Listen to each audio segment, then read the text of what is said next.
दिल्ली में डॉक्टरों ने पक्षियों की बहुत ज्यादा आबादी से होने वाली संभावित बीमारी का हवाला देते हुए एमसीडी के उस प्रस्ताव का स्वागत किया है जिसमें कबूतरों को खाना खिलाने वाली निश्चित जगहों पर बैन लगाने की बात की जा रही है। दिल्ली नगर निगम कबूतर की बीट से होने वाली बीमारियों से बचने के लिए इस पर फैसला ले सकता है। कबूतर की बीट से साल्मोनेला, इकोली और इन्फ्लुएंजा जैसी बीमारी हो सकती हैं। इनसे सांस के मरीजों की दिक्कत बढ़ सकती है और एलर्जी भी हो सकती है। अगर एमसीडी के प्रस्ताव को मंजूरी मिल जाती है तो फुटपाथ और चौराहे पर जिन जगहों पर कबूतरों को दाना डाला जाता है उन्हें बंद कर दिया जाएगा। डॉक्टरों ने कबूतर की बीट से फैलने वाली उन बीमारियों के बारे में भी चिंता जताई जो भीड़ भाड़ वाले इलाकों में सांस के मरीजों की परेशानी बढ़ा सकती है। Yeah, I think the right step. And if you look at many countries, this pigeon feeding is banned.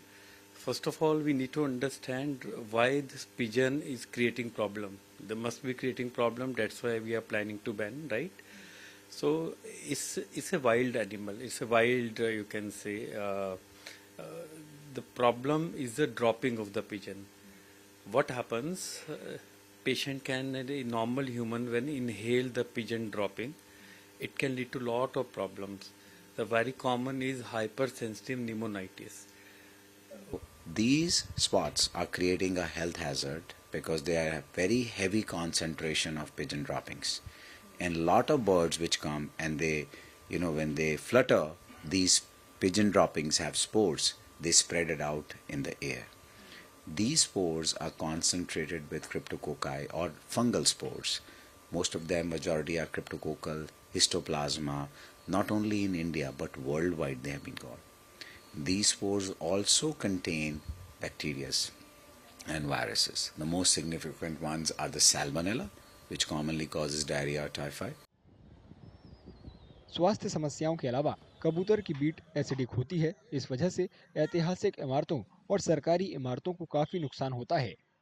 कबूतर की बीट से गंदी हुई इमारतों को साफ कराने में एमसीडी को हर साल लाखों रुपए खर्च करने पड़ते हैं। करोल बाग, कनॉट प्लेस और इंडिया गेट जैसी जगहों पर अक्सर लोगों को दाना डालते हुए देखा जा सकता है। इस वजह से कबूतरों का दाना बेचने की कई दुकानें भी खुल जाती हैं। अगर कबूतरों को सार्वजनिक स्थान पर दाना डालने पर रोक लगती है तो इन दुकानदारों की कमाई भी प्रभावित होगी। दबाव तो बहुत कुछ पड़ेगा, इससे भी 50 बंदे जुड़े हुए इसकी जो दाना बेचते हैं, ठीक है जी। अब ये मंदिर में काम होता है, जो हमारी कृषि की दुकान लगती है, और जो बेचारे ये पक्षी हैं ये तो भूखे मर जाएंगे। इनका इनका इनका कौन देखभाल करेगा भाई? इसकी देखभाल तो हम करते हैं हर चीज़ की। इनके लिए हॉस्पिटल भी खुले हुए हैं, इनके लिए हम हॉस्पिटल में भी खुलाते हैं, सब कुछ खुला हुआ है इनके लिए। ठीक है सर, आपकी जीवन शैली पे कैसे इफेक्ट पड़ेगा? मतलब आप कितना कमा लेते हैं, क्या नुकसान होगा आपका? नुकसान तो हमारा बहुत कुछ होगा जी। इससे कम 500-600-700 रुपये का रोज का बिकता है, ठीक है जी। अब ये नुकसान नहीं होगा तो बताओ क्या करेगा आदमी को?